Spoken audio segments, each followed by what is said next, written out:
Some of the work that I'm doing with women now, I'm working with young women in universities, in colleges, trying to help them to be a woman in construction, not trying to be a man in construction, because I've tried to be a man and we just can't do it. What companies don't understand is the differences of being a woman in this industry.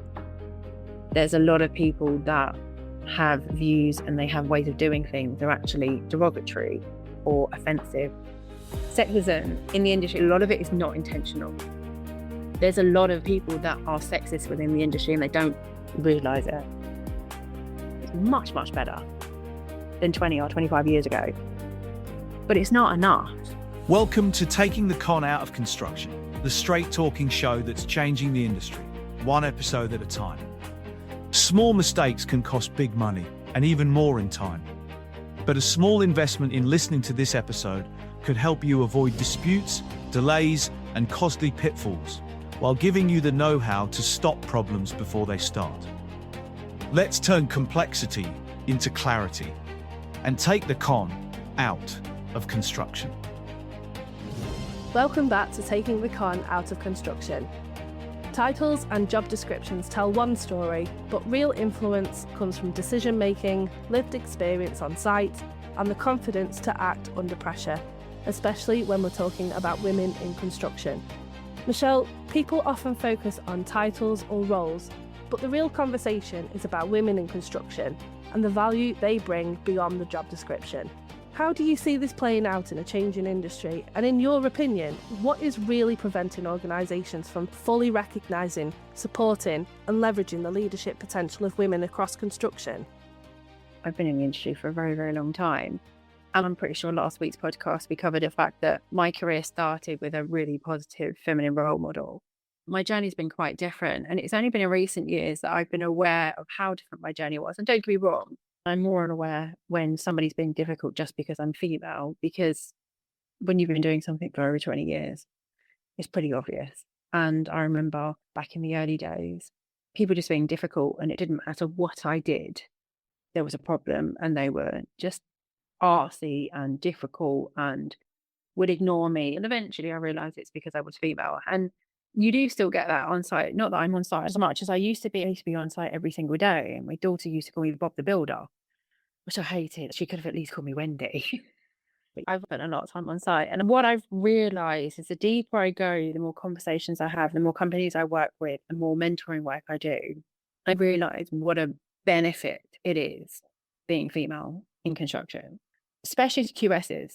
And I've worked with some very incredible men QSs, with them, against them, on the other side of whatever contract I'm on, whether that be me as a client, them as a contractor, me as a contractor, them as a client, me as a main contractor or a subcontractor, whatever it may be. And there's various different situations that I've been in. There's some very incredible QSs that I've been influenced by over the years, and really bad ones too. But when it comes to women, in my experience, and to be honest, I don't have a lot of experience with other women in construction, especially not other QSs, because there's just not enough of us. Many architects, engineers, even on site, decorators, plumbers, electricians, like I've seen a lot, but QSs, I've not had that many. But I have been told on numerous occasions, and I've mentioned this before, how many business leaders will only employ female QSs if they can get away with it. And there are one or two things. There's a different kind of strength that comes from a woman. It's not the fact that one is necessarily better than the other. It's the fact that we're different. I find a lot of women in general, and this is very generalized in my experience, are able to zone into the detail when necessary. Some get stuck in the detail. I've worked with female QSs that have spent 45 minutes discussing a variation that was 200 quid. The cost of us both sitting in that meeting discussing that was way more than the variation in the first place. It was a waste of time and money. I have seen that, people that go way too far into the detail. I am able to go into the detail when I need to, but I'm also allowed to do an overview at the same time.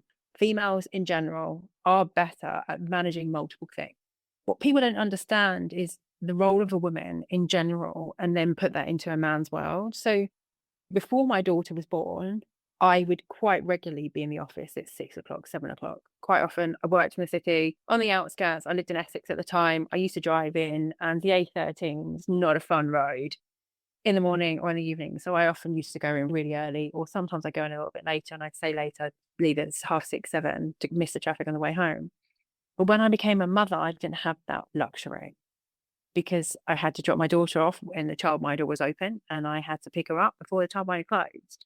So a lot of people think when they're employing women, oh, there's going to be issues with the kids.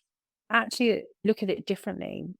That woman has to make sure that her job is done before she leaves. 4 o'clock has always been my power hour where I just go into this serious hyper-focus mode and I can get more done in that hour than I could for the rest of the day. And that's when my to-do list really gets hit because all of a sudden I'm like, it's 4 o'clock. I've got to leave in an hour or an hour and a half, whatever it may be. I've got to go. I've got to get this done. It's got to get done now. When I used to work from home, my husband would walk through the door and he'd want to have a chit chat. And I'm like, this is my power hour. And then my daughter would turn up and this is my time to catch up. Got off, leave me alone. But because of that, because we are restricted to what hours we have to work, we are much more intense in what we're doing and we don't dilly-dally about, and we're actually more focused and more driven and more motivated because we've got to get stuff done. Now, anyone that has got any commercial experience or QS experience knows that it's not quite as simple as that. And if things haven't been set up correctly, so for example, you've got 4 projects and they all need to have their payment certificates done at the end of the month, it's horrific. It's painful. If you don't get those payment certificates out, you're liable legally. And it's something that's always been very important to me. I'd have to get that stuff done. Now, on the rare occasion that I couldn't, I would then come home, do the whole mum thing, dinner, bath, bed, whatever it may be. And then once my daughter's in bed, I'd open up my laptop and I'd start working. That's not what I wanted to do, but sometimes I had to do that. And that was on a rare occasion because obviously that's not sustainable long term, especially with QSs. The job's not done until it's done. And I've had this argument with my husband on numerous occasions. My job doesn't finish because it's 5 o'clock. I might leave the office at 5, 5:30, 6 o'clock. Doesn't necessarily mean my job is done. And I've had to work weekends on numerous occasions, late nights. I've been up till 3 o'clock in the morning. And sometimes because a deadline or project had to be in or a contract or one of the kids has been sick, doesn't change the fact that I've got commitments and deadlines. And yes, sometimes you'll have a situation where you've got to be home, but that can happen to men too. And in fact, my husband looks after the kids now. He's the one that takes them to school every day. I will take them to school from time to time. I pick them up from time to time. When you've got children and responsibilities, it just adds that additional pressure. And there is no boss on earth can give you the pressure that your children do. Not all women in construction are mothers either, but I do think that's different. And one of the reasons that my husband is looking after the kids more now is to give me that freedom to be in the rooms where I need to be, to get in the breakfast meeting if I want to go to the breakfast meeting. Going up to Manchester this week, I go up to Manchester or Liverpool or the north of the country fairly regularly. Now I can do that. Yes, I can be there. I don't have to worry about organising the kids. And that's quite a luxury. But a lot of men in construction, in all industries, but I'm just talking about construction, don't understand that. By 9 o'clock in the morning, I could have had a number of negotiations and nobody negotiates harder than a toddler. And I've had 2 of them. I've had a child that I've had to negotiate with in the morning for 20 years. It's a long time. And construction does not wait until 9 o'clock. And there are times that I've used breakfast club. I've had friends take my daughter to school because there have been many times I just got out of the shower and there's a phone call and it's 7:15 because all hell was broken loose because the delivery hasn't turned up or they've had something flooded or a million and one things that can go wrong at 7 o'clock in the morning. And there's nowhere open to drop your kids off at 7 o'clock in the morning. There's additional pressure there. And that doesn't mean that anyone's going to break. It just means we're better at managing chaos. I just don't think, not all men, and there's a whole thing out there in social media that not all men. No, you're right. Not all men are like that. But once you explain it to them, that makes sense. Didn't think of it like that. And it's not the fact that they don't think, and it's not the fact they don't understand. It's just the fact that until somebody shows you something or explains something to you, you just won't see it. Why would you? There's times that anyone listening to this could explain something to me that I wasn't aware of. Oh, yeah, okay, that makes sense. We don't know at all. There is a two-sided street of why there are not so many women in construction. One of them is the fact that I don't think women are encouraged to join construction industries because most women that I've met in the industry have come into the industry because their dad's been in the industry. And that's why a lot of men are in the industry too, because their dad came into the industry. This doesn't count with architects or interior designers because they're artistic. They've got a flair. They've got an artistic part of it. You can't be an architect or an interior designer unless you've got that experience, that vision, that ability to put different colors and textures together in different shapes and create something beautiful. I don't understand how it works. I'm terrible at drawing and I'm not great at taking a blank canvas and making something beautiful. Give me something to work with, and yeah, I can turn it into something. That's where the alchemy comes from. Construction alchemy is about, give me something to work with and I can make it better than what you give me. It's very common to have architects and interior designers that are female. But on the other side, on the on-site delivery, should we say, so project management, QSs, engineers, there's quite a few female engineers, but people that are actually on-site in their PPE in construction, there are not many. And even in management, because construction is definitely a place where you have to work your way up from the ground up. I don't know many people that have just walked into a directorship, unless, of course, their parents have retired and handed the business over. Yes, they do. But generally, those kids have worked in that business in school holidays or after school, or they've left school and started working in the business. And yes, they might have not worked as hard to get to higher management levels, but they've had to work at some point because that's just the way the industry is. It's very old-fashioned. It's full of old-fashioned values. People are changing it, and there's a lot of con artists hence taking the con out of construction. There's still lots of people that believe in handshakes, which we can't do anymore just because not everybody in the industry is legit. Not everybody in the industry is ethical.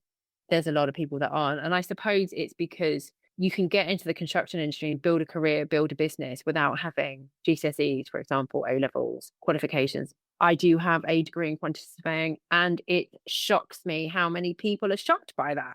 They are say, oh, what have you got a degree in? Oh, I've got a degree in arts and social studies, and they're a bank manager. And actually, it makes perfect sense. A lot of the time, the fact that you've got a degree is the fact that you can just stick to something. Not necessarily what I learned in university. Yes, I use some of it, but a lot of it I don't. And it was a basic understanding. Didn't really understand what eaves were until I got on site. It took me ages to understand what gable ends were. And I just didn't get it in university, and then found somebody that didn't make me feel stupid when I was much younger and said, can you please explain gable ends? I fully understand it now and have done for about 20 years, but it took me a while to get my head around it in university. When it comes to surveying, I believe females are better at handling the chaos. Being a quantity surveyor is chaotic. Being a project manager is chaotic because construction just doesn't go the way it's supposed to. Things don't turn up on time. Delays happen. There's too many moving parts, and women are very good at handling moving parts. Men are much more focused. And if you just go back down to basic biology or back to the caveman days, women are all about nesting and nurturing and looking after kids, which don't do what they're supposed to do. So we are constantly prepped for things to change, and men go out and hunt.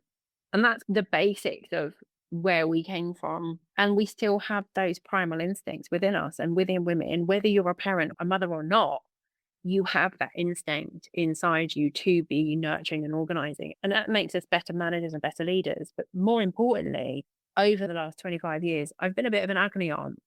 And I've sat there and had conversations with men because there is still that toxic masculinity in the industry, and there is that banter. And don't get me wrong, a lot of them love the banter. They love taking the mick and winding each other up. But I love it the way that my husband responds to his friends that are struggling.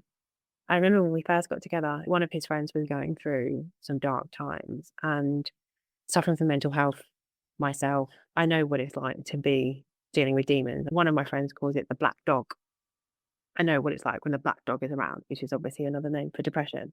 And I was really worried about him, and he was in a really bad place. So I would check in on him, and I've done it for a few people over the years. And because I've spent my entire life working in construction, I can talk to men, and men can talk to me. I've always been one of the lads. Even before I went into construction, I was one of the lads. I hated being in an all-girls school. It really didn't suit me because I've always been one of the lads. And it's ironic how my daughter's always been like that too. So I've always been able to communicate with them, which means that they can communicate with me, but also they open up. And it might be they've got a health concern, or there might be a bit of an issue with somebody on site, or they might be worried about their kids, or they might be having an issue with their girlfriend, or their parents might be sick and they might want to talk to somebody. And the amount of times I've had these heartfelt conversations with people, it normally means I end up being late. But men do open up to women on site more than they would another man. We all know there's a problem with suicide with men in construction. It's rife.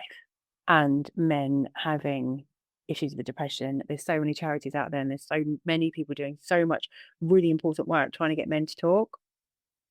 And that's important. But I do think one of the solutions to that is having more women on site, because men will talk to women very differently to how they talk to men. There's a lot of egos, and you've got big heads and egos and personalities batting against each other, and it's a power struggle. And that could be client, contractor, could be two directors and a contractor. Project managers and QSs have a tendency to battle each other because one's about delivery, one's about price, and you can't always deliver on time for the right price, and so on and so forth. And one affects the other. There's so many different types of people that might bash heads on a site. When you put a woman in the mix of that, the negotiation changes, the energy changes, and there's not that many different archetypes in the industry. There really isn't. There is a different way of doing things, and women bring a different skill set. It's not better or worse, it's different. They complement each other. And I've worked with some incredible project managers, incredible, and we've worked as a team.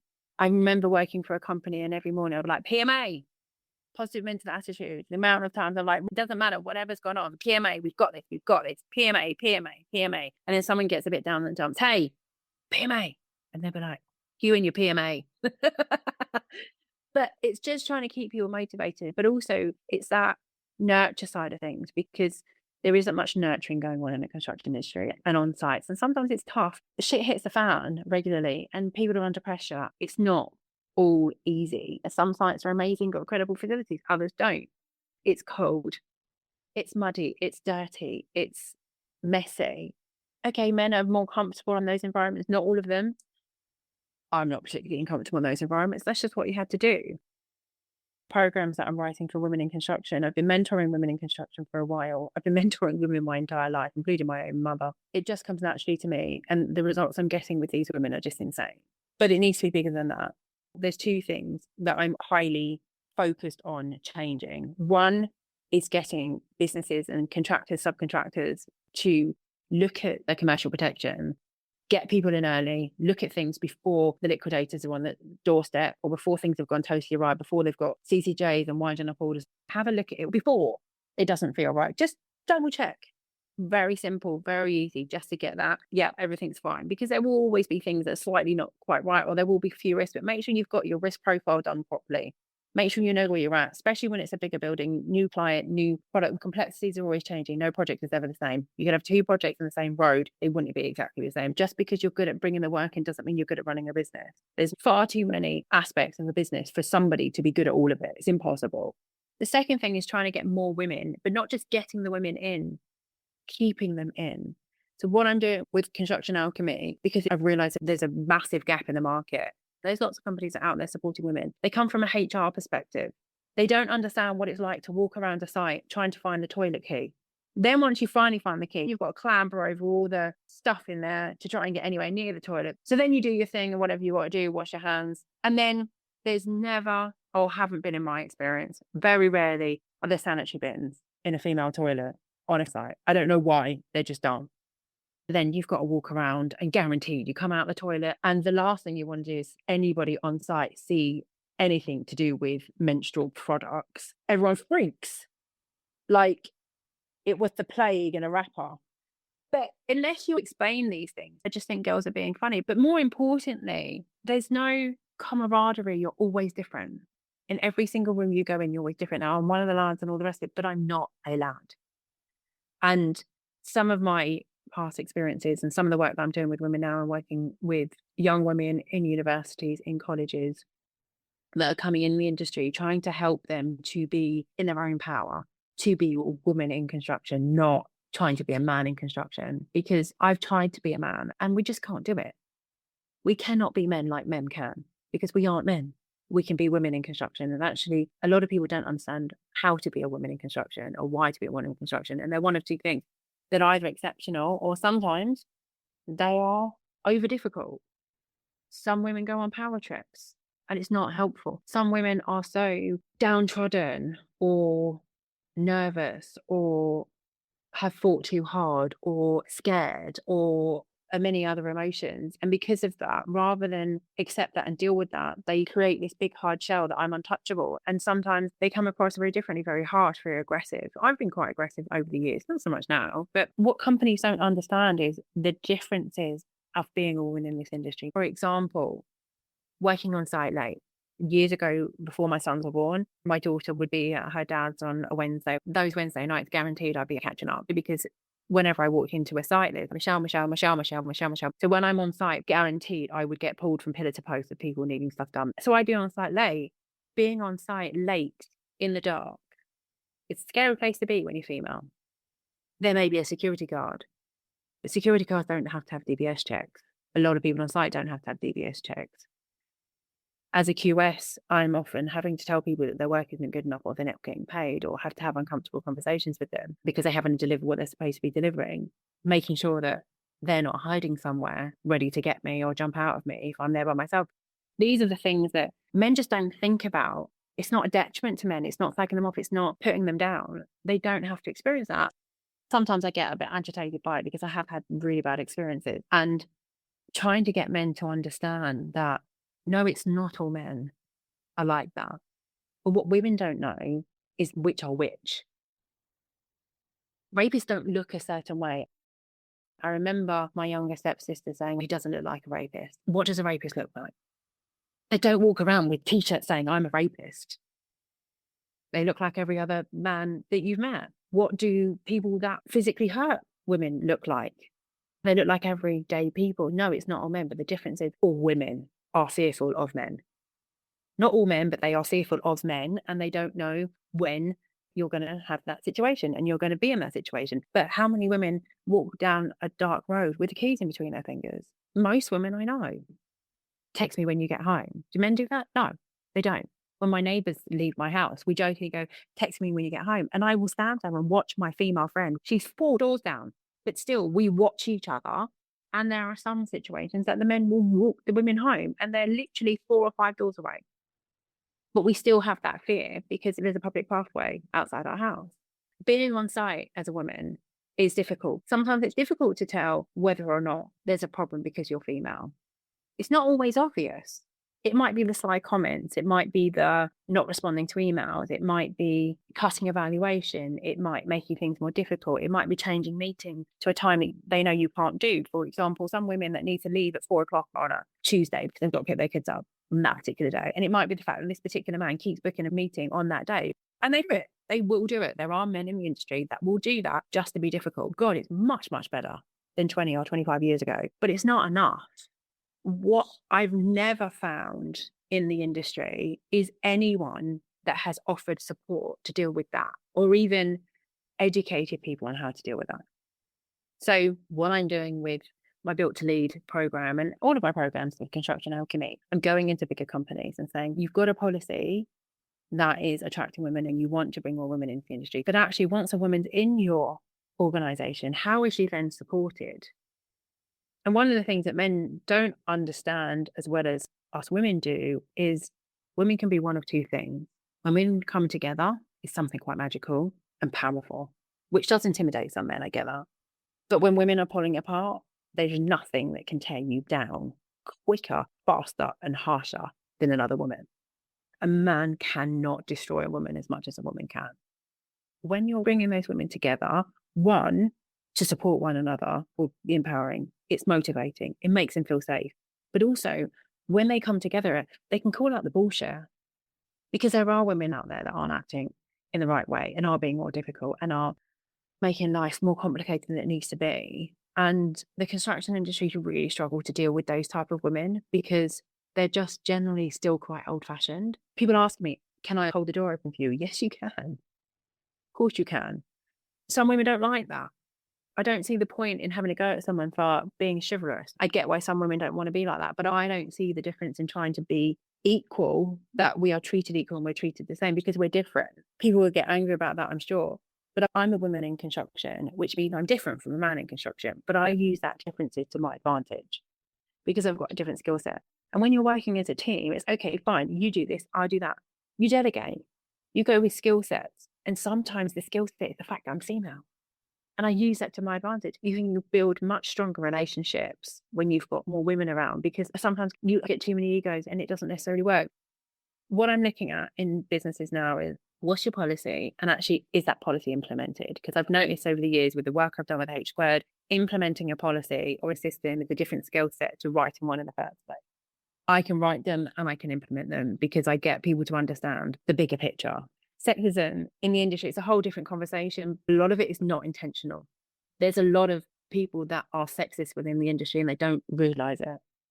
There's a lot of people that have views and they have ways of doing things that are actually derogatory or offensive, but they just aren't aware of it. It's not a personality trait, it's a lack of education because it's always been done that way. And actually, that's not acceptable behavior because you just shouldn't act like that. And women shouldn't have to sit there and be quiet and be treated differently. The amount of time that I have been conscious about what I'm going to wear to work because I don't want to be seen as too flirty or provocative. I should be able to wear whatever I want to wear to go to work. I'm not going to be wearing high heels on site. The amount of women that turn up to a site in high heels shocks me. It's just not safe. You're going to start. And why would you want to ruin a decent pair of heels? Because construction sites, unless they're being handed over, are not clean, safe places. So it's been jeans and trainers and hoodies, but I didn't have to wear the most unattractive thing. Didn't have to constantly have my hair sweep up. I didn't have to not wear makeup just because I didn't want to be seen as attractive. These are the things that men don't understand. You have to go through on a daily basis. What am I wearing? Who am I meeting? How am I going to be judged? And when you're going around to various sites trying to figure out what you can wear, because it's not like you're going to get changed halfway through, what you can wear that you're going to be respected and welcomed in each one of the points of where you're going in the day. You've got to be on site. You've got to be in a new client meeting. You maybe got a meeting with solicitors. Nobody judges what a man's wearing, but they do judge what women's wearing. And I'm not saying it's right or wrong, but they do.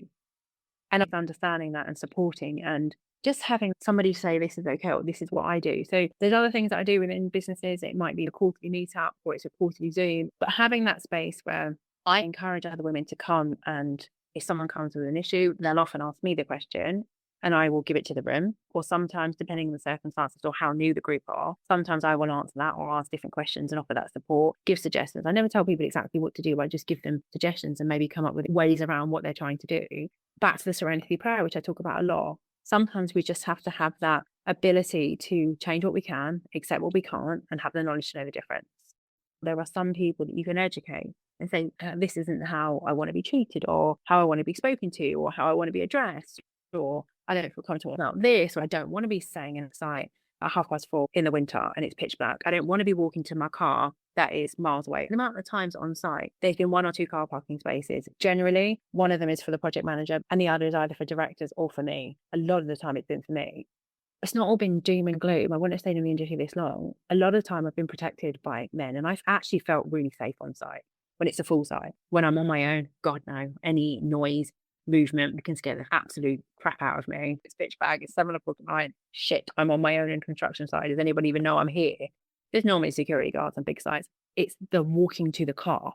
I'm walking from the car. That's the times when it's dark, especially in the winter here. I've been on site at 6:30 in the morning. I've had to walk in the dark. It's times I've walked into site on pitch black and I've walked out of site. It's been pitch black.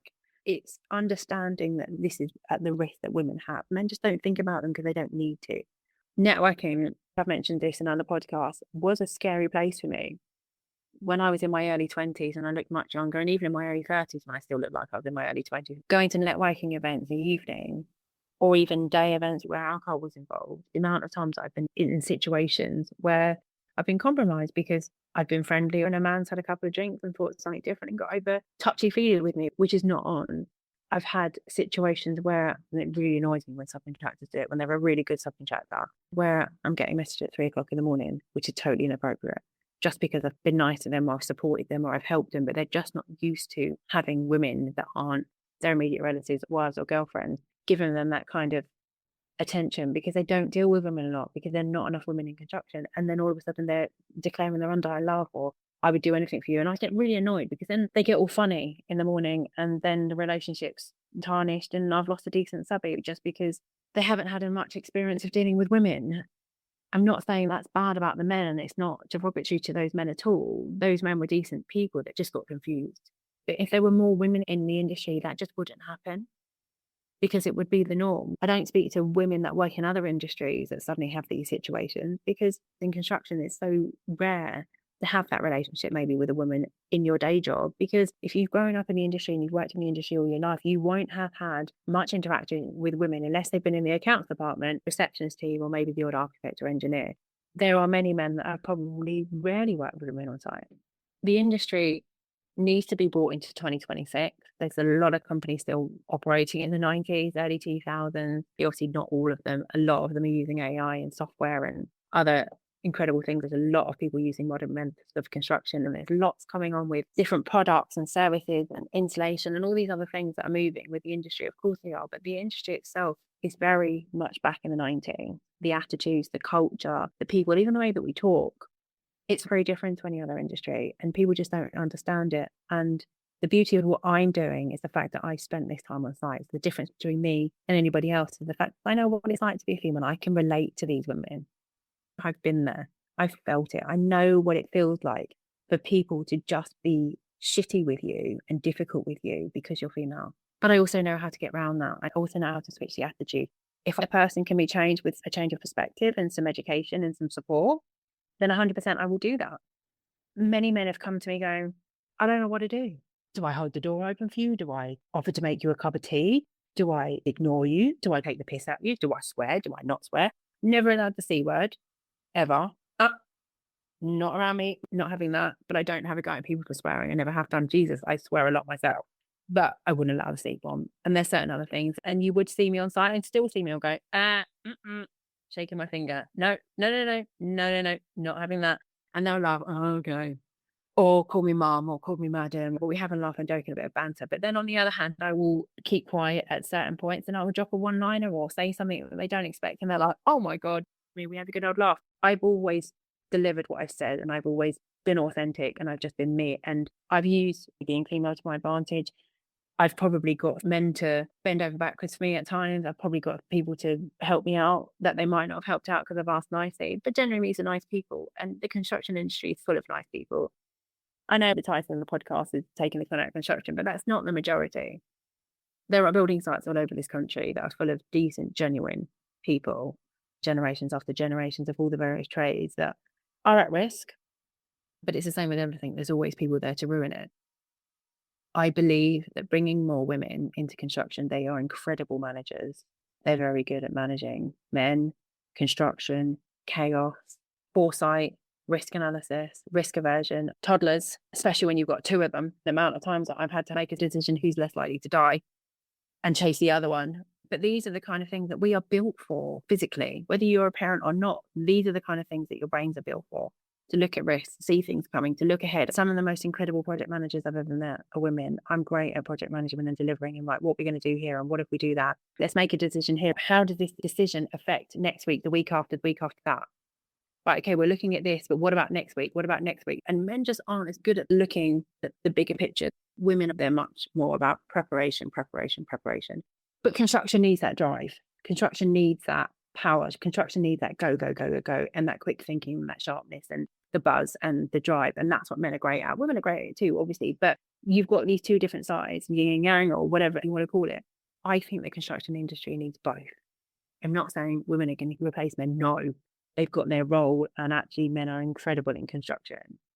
Compliance has gone through the roof. Men aren't as good as all that as what females are.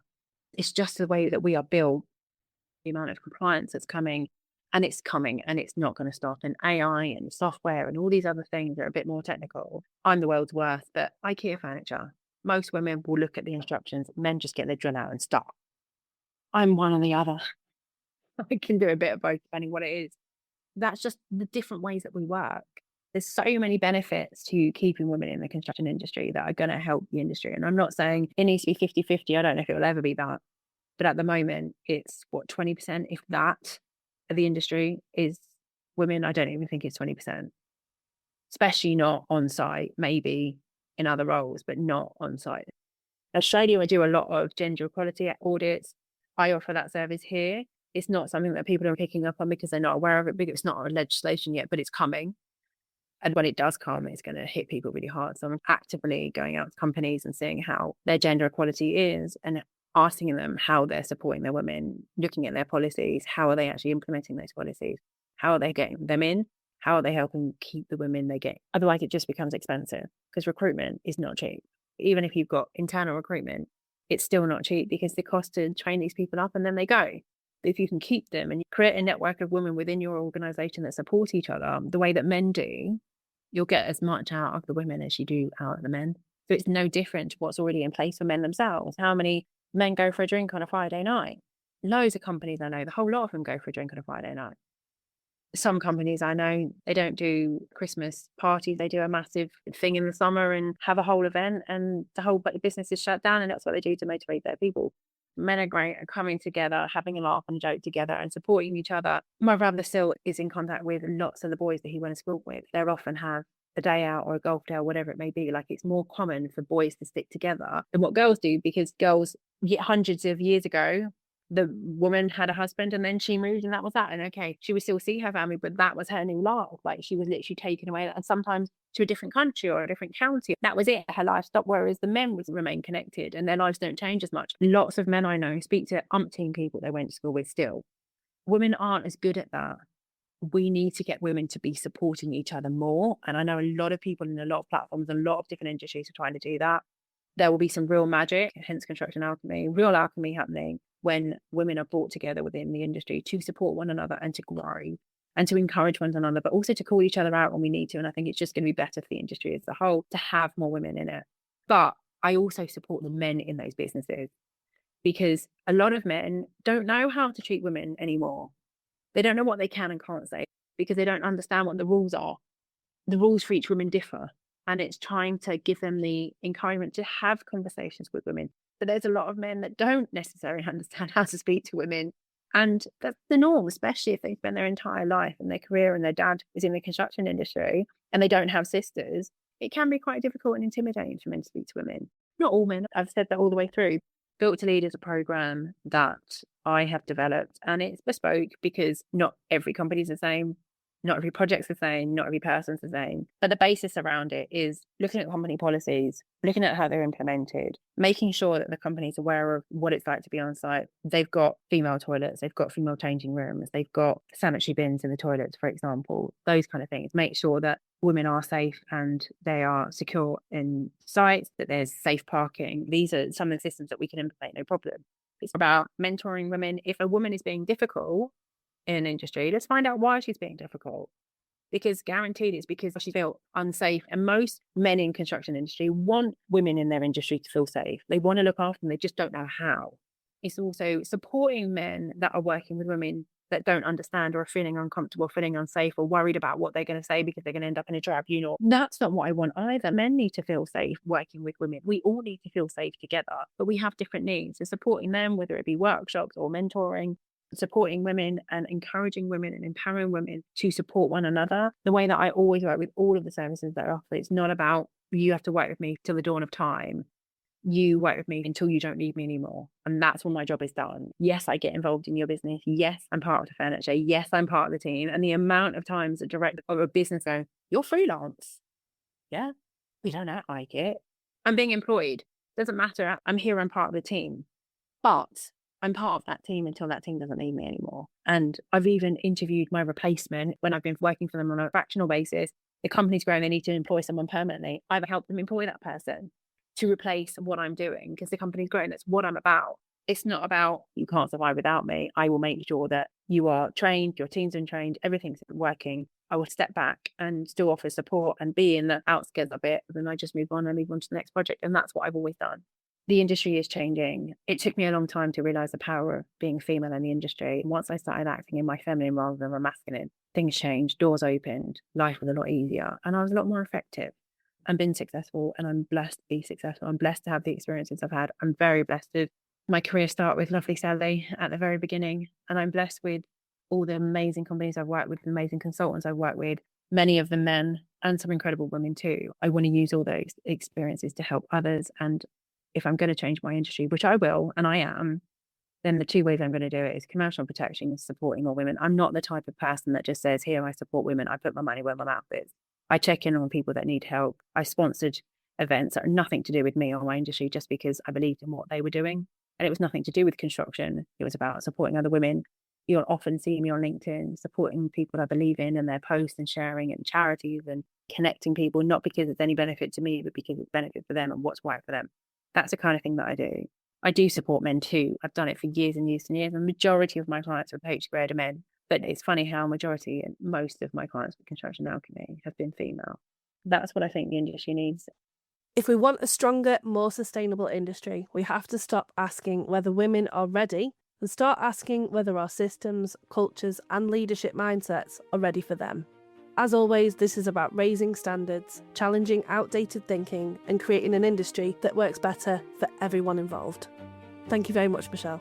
You're very welcome. If you found value in today's episode, hit subscribe so you never miss a new release, and share it with someone in the industry who needs to hear it. To learn more, access resources, or find out how Michelle Carr and Construction Alchemy can help you protect your projects, solve problems, and boost your profits, visit constructionalchemy.co.uk. Together, we can change the industry, one project, one company, and one episode at a time.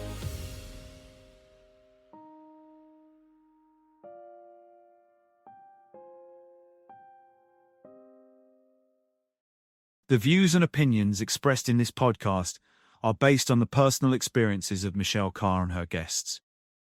They are for general information only and should not be relied upon as professional or legal advice. Always seek your own independent advice before making decisions. Neither Michelle Carr nor Construction Alchemy accepts liability for any loss, damage, or consequences arising from actions taken based on this podcast. Thank you for listening.